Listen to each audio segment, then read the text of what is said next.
Vriende, baie welkom. Het is weer lekker om saam te wees. Johan sit net vir my hierdie lig hierbo aan, wat ek net kan sien wat ek getik het. Het is lekker om weer almal hier by mekaar te wees. En ons vertrou dat die Here vanmôre vir ons sal ook weer kom seën uit sy woord. Kom ons sit net so, dan bid ons saam. Ons maak U naam groot vanmôre, Here, want U is groot. En U is lofwaardig en heerlik en vol majesteit. En die feit dat U met ons as klein, eenvoudige mense iets te doen wil hê, is vir ons wonderlik, Here. Dankie. U het ons geskape en ons is so klein. En tog, Here, weet U hoeveel hare is op elkeen van ons se kop. Dankie dat U ons so lief het, Here. Dankie dat ons vanmôre net hier aan die voete kan kom sit en sê, Here, leer ons, wys ons, verruim ons harte, vul ons met meer van U self, vervul ons met die brood van die lewe, Here, en help ons om nooit teen U rebels te word nie. Ons vra dit in Jesus se naam. Amen. Vriende, verlede week het ons stil gestaan by Jesaja hoofstuk 61, die genadejaar van die Here.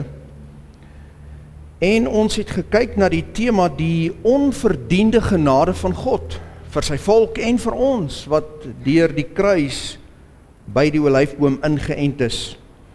En vandag begin ons met die volgende 3 hoofstuk gedeelte, vanaf hoofstuk 62 tot by hoofstuk 64, Guzik som hierdie 3 hoofstukke op onder die tema A Prayer from Captivity, 'n gebed uit gevangenskap. En aan hoofstuk 62 gee hy self die tema A Glorious Future for Zion, 'n wonderbare toekoms vir Sion. In ons ou Afrikaanse vertaling Bybels is die opskrif van hierdie hoofstuk die verheerlikte Jerusalem. In die King James, Zion's coming salvation. Nou vriende, in die lig en vooruitsig van die komende ballingskap, praat God profeties deur Jesaja met sy volk en hy gee aan hulle hoop vir die nabye toekoms. Hy sê vir hulle, ek sal julle weer herstel na die ballingskap, maar dit is ook profeties vir die verre toekoms, die uiteindelike verheerliking van Jerusalem tydens die regering van die Messias. In die eerste deel van hierdie hoofstuk bevestig God aan hulle dat hy hulle regtig lief het.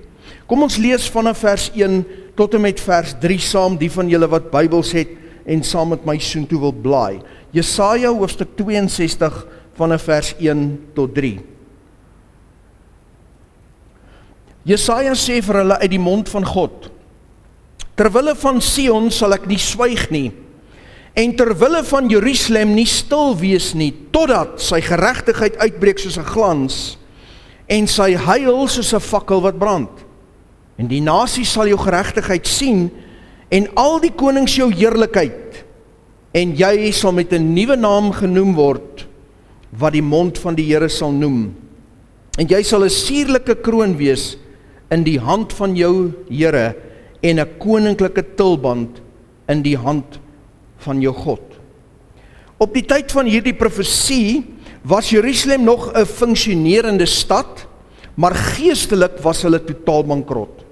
Daar was weinig reg en geregtigheid oor, en hulle wat 'n sieraad vir God moes wees in hulle heiligheid, het verval in die aakligste van sonde. Maar God beloof hulle in hierdie gedeelte en hy sê, ek sal julle nie los of julle verlaat voordat ek julle heeltemal nuut gemaak het nie. Voordat julle geregtigheid sal uitbreek soos 'n glans en julle heil soos 'n fakkel wat brand. En ons het nou al gesien, in die Hebreëus is daardie woord heil, is Yeshua, verlossing, salvation. Totdat julle verlossing sal brand soos 'n fakkel en sal skyn in sy glans. So wonderbaarlik sal hulle uiteindelike transformasie wees, dat niemand dit sal kan ignoreer nie. Nasies en konings sal dit sien, en hulle sal wees soos 'n stad op 'n berg. Ook sal God hulle naam verander.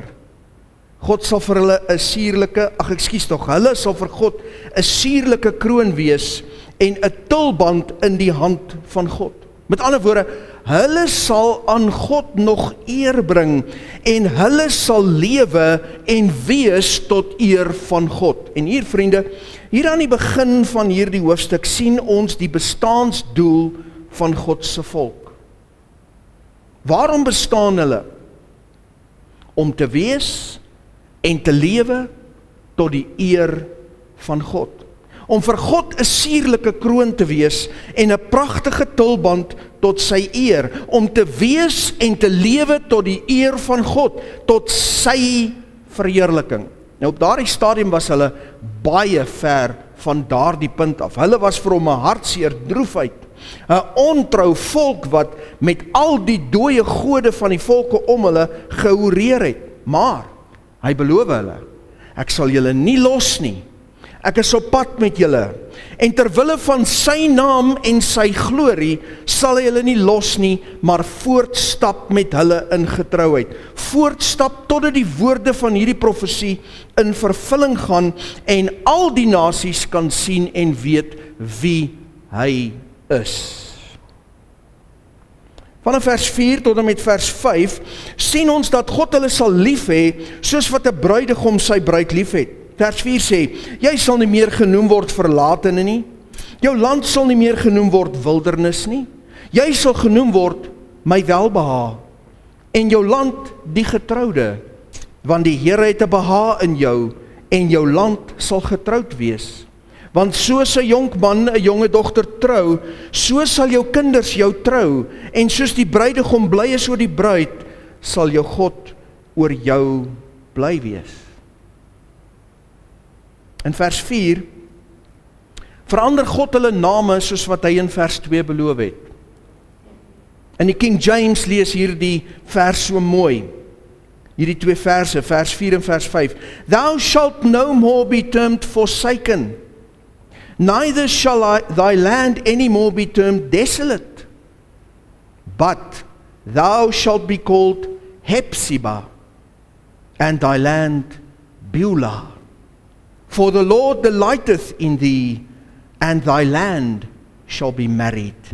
For as a young man marrieth a virgin, and so shall thy sons marry thee, and as the bridegroom rejoice over the bride, so shall thy God rejoice over thee.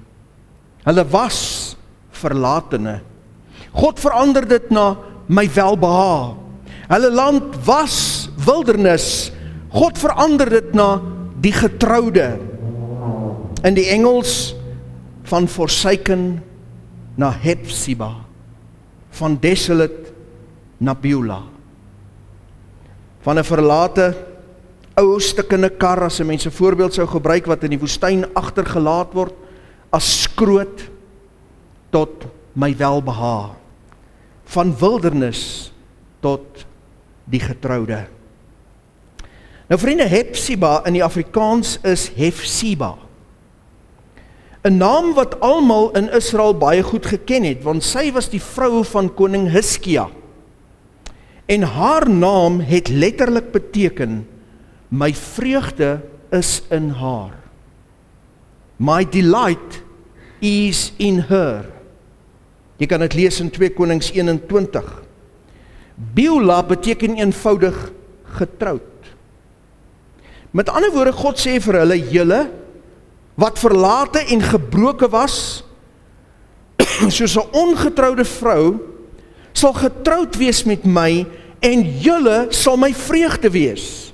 Soos wat 'n jong man 'n jong meisie trou, sal ek julle trou, en sal my verheug oor julle, soos 'n bruidegom bly is oor sy bruid. Julle sal my vreugde wees, en ek sal julle man wees, julle beskerming, julle voorsiening, julle vastigheid, julle vreugde. Vriende, daar is geen ander nasie op aarde met wie God so intiem praat soos met sy volk nie. Geen ander nasie nie. Dit is net hulle met wie hy hierdie intieme woorde gebruik, hierdie intieme voorbeelde, hierdie intieme woorde van sorg en koestering. Tot vandag toe word die naam Hefsiba gebruik as 'n liefdevolle verwysing na God se volk. Ook in die tradisies van die Christelike Weste het hierdie name inslag gevind. In die staat Georgia in die VSA is daar 'n dorpie met die naam Hefsiba, God's Delight. Daar's ook 'n hoërskool Hefsiba, God's Delight. Die naam Beulah kom voor in van ons liedere. Julle het seker al daardie lied gehoor, Beulah Land. God's Delight en getroude. Vanaf vers 6 tot 9 beloof God om Israel te beskerm. Luister na hierdie woorde, o Jerusalem, ek het wagte op jou mure uitgesit wat gedurig deur die hele dag en die hele nag nie sal swyg nie. O julle wat die Here herinner aan sy beloftes, moenie rus nie en laat hom nie met rus nie totdat hy Jerusalem bevestig en maak tot 'n lof op aarde. Die Here het gesweer by sy regterhand en by sy magtige arm, waarlik, ek sal jou koring nie meer gee dat jou vyande dit eet nie. En uitlanders sal jou mos nie drink waarvoor jy gewerk het nie. Maar hulle wat dit insamel sal dit eet en die Here prys. En hulle wat dit oes sal dit drink in my heilige voorhowe. Bultema skryf, hy sê, hier is 'n drievoudige ryk gedagte. Die Here rus self nie met betrekking tot sy volk nie. Ook wil hy hê dat die voorbidders vir sy volk nie moet stil wees in hulle gebede vir Israel nie. En hy wil nie hê dat sy volk hom sal los aangaande Israel se verlossing nie. Spurgeon skryf, hy sê, 'n rustelose verlosser roep sy volk op om rusteloos te wees en om die Here self rusteloos te maak, om hom geen rus te gee totdat sy uitverkore stad in volle pragt is nie. Dan skryf hy, sê, ek neem aan dat niemand van julle al ooit 'n bedelaar aangedraai het om aanhoudend van julle te vra nie. Het een van julle al ooit aan 'n bedelaar gesê, wanneer jy my oor hierdie kruising sien gaan, vra my dadelik vir 'n penning. En as ek nie aan jou een gee nie, hardloop agter my aan en roep al die pad in die straat af. En as ek nog nie vir jou gegee het nie, gryp my vas en moenie my laat gaan totdat ek jou gehelp het nie. Het enigeen van ons dit al vir 'n boemelaar of 'n bedelaar gesê? Hoor, jy moenie my los nie, hoor, as ek hier verbygaan, vra my vir R50. En as ek nie vir jou gee nie, hardloop agter my aan en skree. En as ek nog nie vir jou gegee het nie, gryp my vas totdat ek vir jou gee.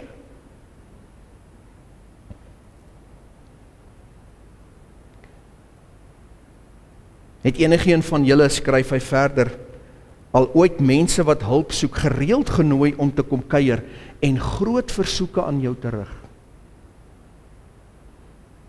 Hy sê in werklikheid, druk my, spoor my aan, gryp my krag vas, worstel met my, soos wanneer 'n man probeer om 'n ander te laat val, sodat hy hom kan oorwin. Al hierdie en nog baie meer, sê hy, is ingesluit by die uitdrukking, gee my geen rus nie. Hier is vir God 'n ernstige saak, vriende, en dis hoekom hy sê, moenie my laat rus rondom die heerlikheid van Jerusalem nie. Vra my weer, herinner my weer, hou aan, hou aan, hou aan. En hierdie woorde laat 'n mens dink aan die gelykenis wat ons Heiland vertel in Lukas 18 van die vasberade weduwee. Kom ons lees dit saam. En hy het ook in hulle gelykenis vertel met die oog daarop dat 'n mens gedurig moet bid en nie moedeloos word nie, en gesê, daar was 'n regter in 'n stad wat God nie gevrees en geen mens ontsien het nie. En daar was in daardie stad 'n weduwee, en sy het gedurig na hom gekom en gesê, doen reg aan my teenoor my teeparty, en 'n tyd lank wou hy nie. Maar daarna het hy by homself gesê, al vrees ek God ook nie, en al ontsien ek geen mens nie, tog sal ek, omdat hierdie weduwee my moeite gee, aan haar reg doen, sodat sy nie uiteindelik kom en my in die gesig slaan nie. Toe sê die Here, hoor wat die onregverdige regter sê. Sal God dan nie reg doen aan sy uitverkorenes, wat dag en nag tot hom roep nie? Al is hy ook lankmoedig in hulle geval? Ek sê vir julle dat hy gou aan hulle reg sal doen.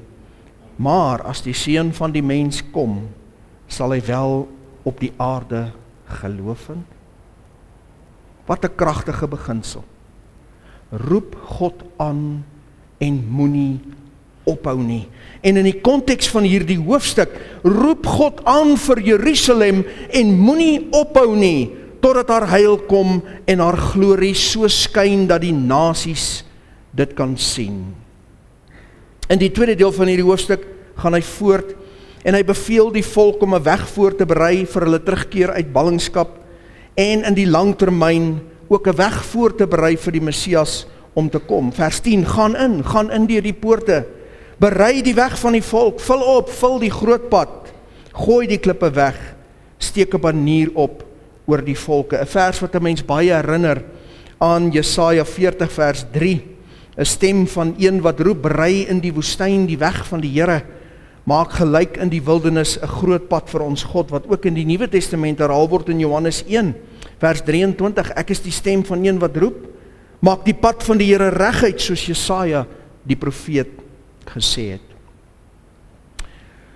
Of die pad vir die volk van God voorberei moet word en of die pad vir die Messias self voorberei moet word, dit is 'n lang en 'n moeisame proses wat oor baie duisende jare gebeur en oor geslagte. Maar God beweeg onverstoord voort. Selfs al lyk dit nie so nie, selfs wanneer dit lyk of niks gebeur nie, in die afgelope 2000 jaar het dit vir alle praktiese doeleindes gelyk asof God nie met sy volk besig was nie. Hulle was reg oor die aarde versprei, maar hy was tog besig met hulle. En skus tog, soos wat die wortels van 'n boom in die wintermaande onder die grond groei, terwyl daar bo in die takke en in die blare niks aangaan nie, so werk God met sy volk aldeur. Aldeur is hy aan die voorberei vir sy groot meesterplan. 'n Plan wat hy genadiglik aan ons openbaar het deur sy profete. In die laaste 2 verse sê Jesaja dat die Messias wel op pad is en dat hy sal kom. Vers 11 en 12. Kyk, die Here laat dit hoor tot by die einde van die aarde. Sê aan die dogter van Sion, kyk, jou heil, jou verlossing, jou Yeshua kom. En kyk, sy loon is by hom en sy beloning is voor sy aangesig. En hulle sal genoem word die heilige volk, die verlostes van die Here. En jy sal genoem word die begeerde, die stad wat nie verlaat is nie. Hepsiba en Beulah. Kyk, jou verlosser kom en sy beloning is by hom. Die uiteindelike vervulling van hierdie profesie sien ons in Openbaring 22 vers 12 en 13 en kyk, ek kom gou en my loon is by my om elkeen te vergeld soos sy werk sal wees. Ek is die Alfa en die Omega, die begin en die einde, die eerste en die laaste. Weereens vriende, wat 'n wonderlike en kosbare belofte vir Jerusalem en vir Israel. Wat 'n pragtige en heerlike toekoms wag op hulle. 'n Mens kan op 'n paar plekke in hierdie hoofstuk fokus, maar ek wil vanmôre stil staan by vers 3 vir die laaste gedeelte van hierdie boodskap. Jy sal 'n suurlike kroon wees in die hand van die Here en 'n koninklike tulband in die hand van jou God. 'n Mens moet die vraag vra, waarom sal Israel en Jerusalem verheerlik word? Soos wat ons verlede week gesien het, verdien hulle dit glad nie. Soos wat ons nie verlossing verdien nie, verdien hulle nie die genade van God nie. Hulle verdien nie om verheerlik te word nie. Die stad verdien nie om verheerlik te word nie. Waarom doen God dit dan? Jy sal 'n suurlike kroon wees in die hand van jou Here en 'n koninklike tulband in die hand van jou God.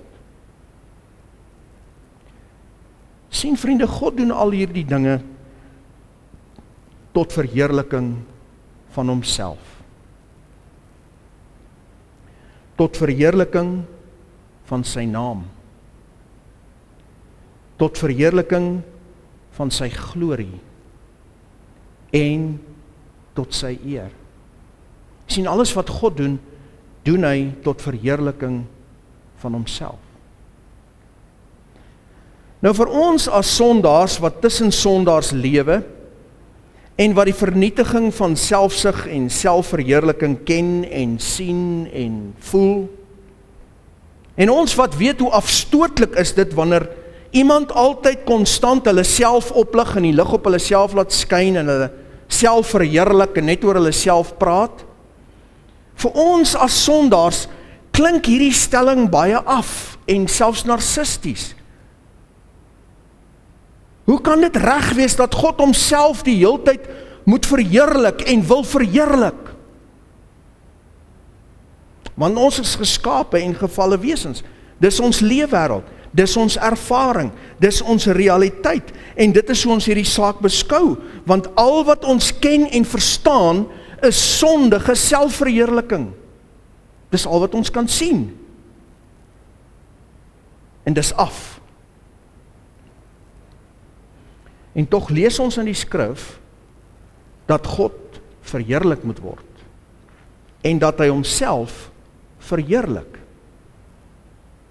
En dat hy Jerusalem gaan verheerlik sodat hulle vir hom 'n glorie en 'n tulband kan wees. Levitikus 10 vers 3, toe sê Moses vir Aaron, dit is dit wat die Here gespreek het deur te sê, in die wat naby my is, wil ek my as die heilige laat ken en voor die oë van die hele volk wil ek my verheerlik, groot en heerlik maak. Haggai 1 vers 8, klim op die berg, bring hout aan en bou die huis, dan sal ek 'n welgevalle daaraan hê en my verheerlik, sê die Here. Jesaja 49 vers 3 sluit baie mooi aan by Jesaja 62 vers 3. En hy het vir my gesê, jy is my knegt Israel, in wie ek my verheerlik. In wie ek myself groot maak en verheerlik. Johannes 8 vers 54, Nuwe Testament, Jesus antwoord, as ek myself verheerlik, is my heerlikheid niks nie. Dit is my Vader wat my verheerlik, van wie julle sê dat hy julle God is. Johannes 16 vers 14 sê ons Heiland self van sy Vader, hy sal my verheerlik, omdat hy dit sal neem uit wat aan my behoort en aan julle verkondig. God moet verheerlik word. En as die mens God nie verheerlik nie, dan verheerlik God homself, Vader, Seun en Heilige Gees. En hierdie is vir ons moeilik om te begryp.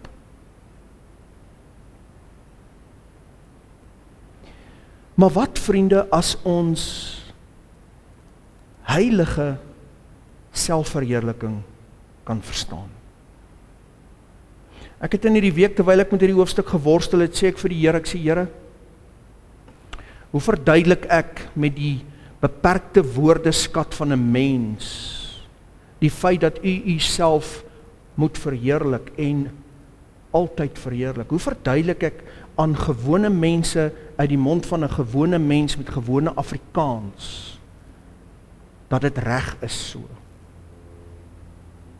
En ek dink wat ek vanmôre gaan sê is nog steeds uiters beperk, want ek dink nie ons verstaan regtig voordat ons eendag fisies in sy werklike teenwoordigheid is en ons sien sy heerlikheid en hoe alles omvattend dit is en hoe alles werklik rondom hom draai, dink ek nie ons kan hierdie konsep reg verstaan in ons beperkte menslike vermoëns nie. Wat as ons net vir 'n oomblik kan sien wat dit beteken wanneer God verheerlik word?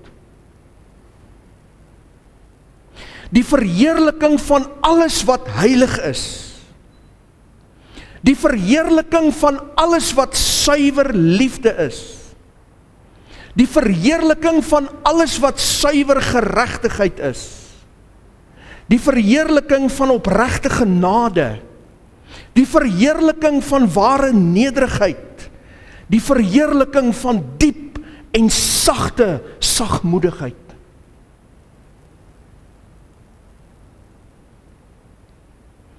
Wat as ons hom net vir 'n oomblik kan aanskou en beleef soos wat hy regtig is, soos wat die serafs en die gerubs wat die heeltyd rondom hom wentel en die heeltyd dag en nag uitroep, heilig, heilig, heilig is die Here God, heilig, heilig is hy. Wat as ons dit net vir 'n oomblik kan beleef en sien wat gebeur wanneer God verheerlik word.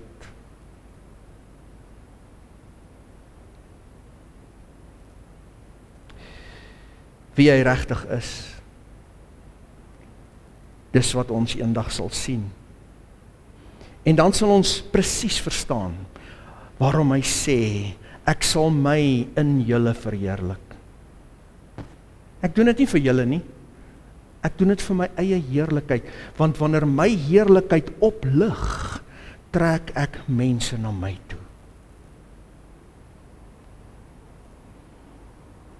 Wanneer God Jerusalem verheerlik, is dit sodat hy self verheerlik kan word, maar nie soos ons dit verstaan in 'n sondige en in 'n hoogmoedige sin nie, nie met selfsugtige en selfgesentreerde bedoelinge nie. Nee vriende, in 'n suiwer heilige sin. Wanneer hy verheerlik word, word sy heiligheid verheerlik, word sy suiwer liefde verheerlik, word sy almag verheerlik, word sy foutlose heerlikheid verheerlik en word sy volmaakte koninkryk verheerlik. En hoe helderder hy skyn in sy glorie, hoe meer mense kan hom sien. Kan na hom kom. Ek sê weer, ons besef nie met wie ons te doen het in die persoon van God nie. Hy het nie heiligheid nie, vriende, hy is heiligheid. Hy het nie suiwer liefde nie, hy is suiwer liefde. Hy het nie almag nie, hy is almag. Hy het nie heerlikheid nie, hy is heerlikheid. Daar is geen aks van selfsug of hoogmoed in hom nie, maar hy is heerlik en heilig en hy moet verheerlik word. Wat is dan die bestaansdoel van die volk van Israel en van Jerusalem op die lang termyn? Om God te verheerlik, sodat al die nasies kan sien wie hy is. Jy sal 'n suurlike kroon wees in die hand van die Here en 'n koninklike tulband in die hand van jou God. Ook die disippels moes ons Heiland voor sy kruisiging sien vir wie hy werklik is, en daarom is hy voor hulle oë verheerlik. Kom ons lees dit saam, Matteus 17. Na 6 dae het Jesus vir Petrus en Jakobus en Johannes sy broer saamgeneem en hulle op 'n hoë berg in die eensaamheid gebring. En hy het voor hulle van gedaante verander en sy aangesig het geblink soos die son en sy klere het wit geword soos die lig. En kyk, daar verskyn aan hulle Moses en Elia in gesprek met hom. Toe begin Petrus vir Jesus sê, Here, dit is goed dat ons hier is, en as u wil, laat ons hier 3 hutte maak, vir u een, vir Moses een en vir Elia. En terwyl hy nog spreek, oordek 'n helder ligte wolk hulle met eens, en daar sê 'n stem uit die wolk, dit is my geliefde seun in wie ek welbehae het, luister na hom. En toe die disippels dit hoor, het hulle op hulle aangesig geval en was baie bevrees. En Jesus het nader gekom en hulle aangeraak en gesê, staan op, moenie vrees nie. Toe slaan hulle oë op en sien niemand meer nie, behalwe Jesus alleen. Het jy al in 'n gesprek of in 'n gebeurtenis iets gesê wat jy na die tyd by jouself gedink het, ek moes liewes my mond gehou het? Hierdie was so onvanpas. Ek dink Petrus het na die tyd so gevoel. Hoekom het ek my mond oopgemaak en van hutte gepraat? Van bouwerk.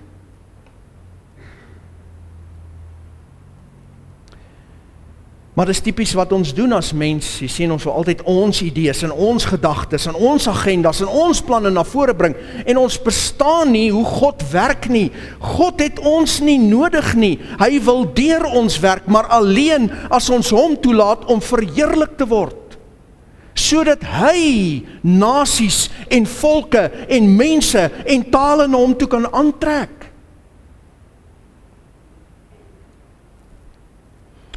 Daardie disippels wat op die berg was na daardie gebeurtenis nooit meer dieselfde nie. Hulle het die Heiland se heerlikheid gesien. Reg deur die Ou Testament verskoon my, het God se volk meestal klaaglik misluk. Maar God is nog nie klaar met hulle nie. Ook deur hulle en deur Jerusalem sal hy homself verheerlik, sodat al die nasies aangetrek sal word. Aangetrek sal word na sy heerlike heiligheid, na sy heerlike nederigheid, sy geregtigheid, sy teenwoordigheid. Dit is dan ook die bestaansdoel van elke mens, om God te verheerlik. Dis hoekom ons geskape is. Die sonde laat ons dink, ons is geskape vir onsself. It's my life.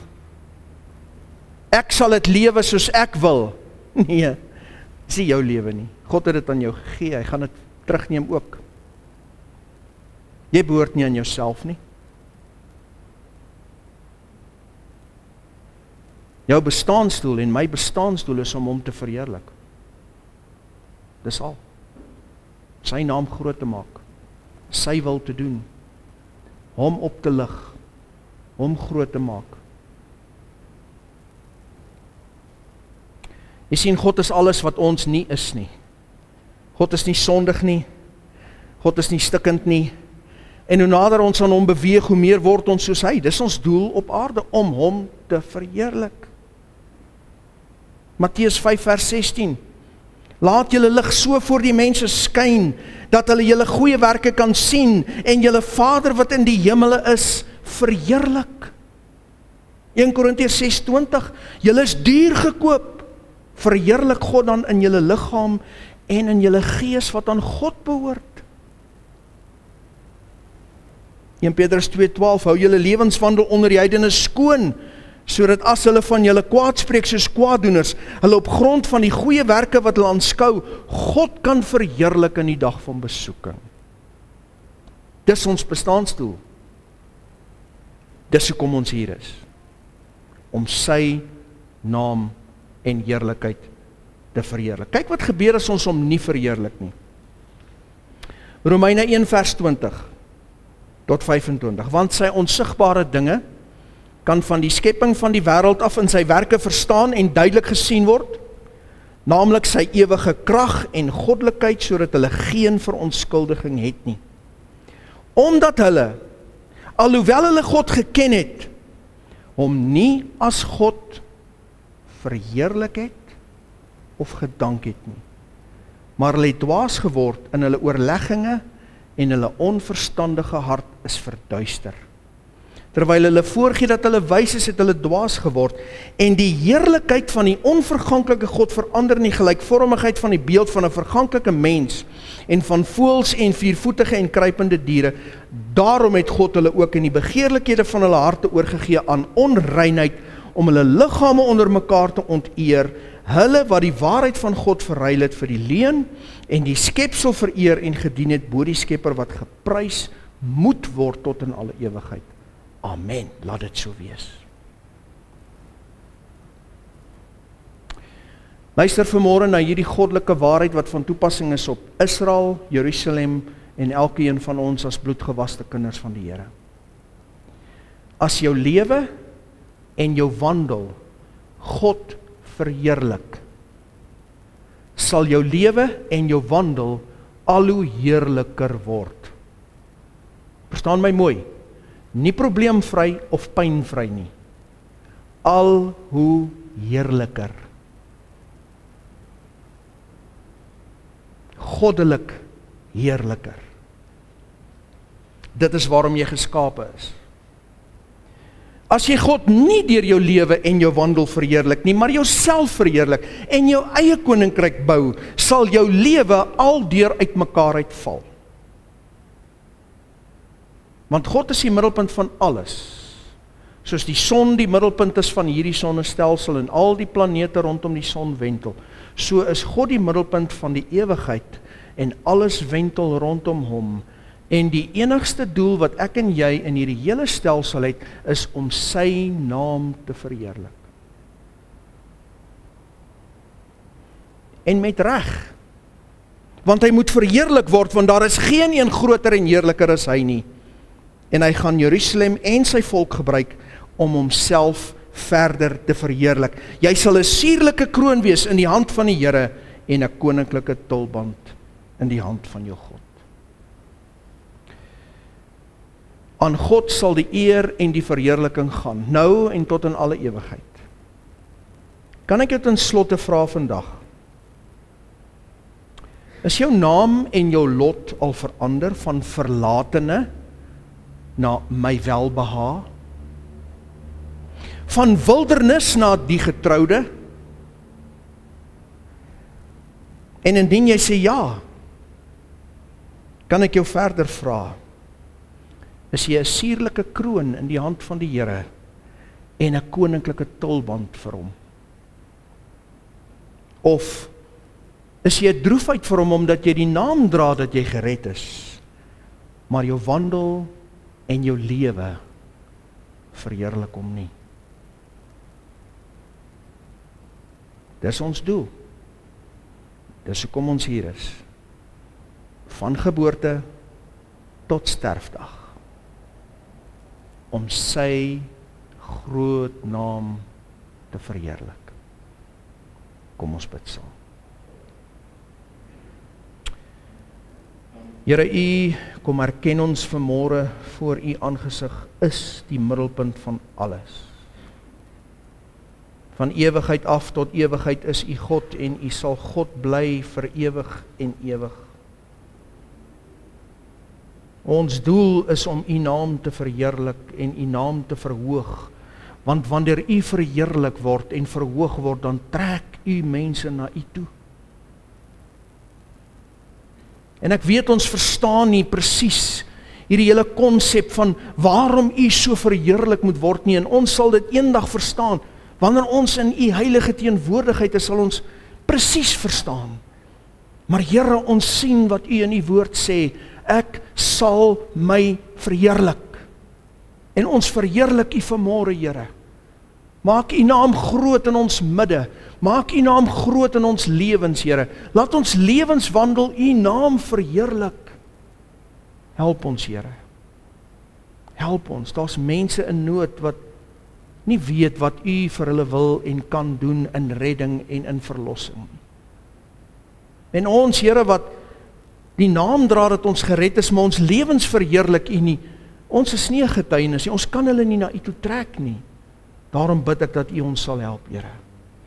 Help ons, dat ons wandel, elke woord wat uit ons monde uitkom, alles wat ons vir mense sê, alles wat ons doen, sal wees tot verheerliking van U groot en wonderlike naam. Ons vra dit in Jesus se naam. Amen.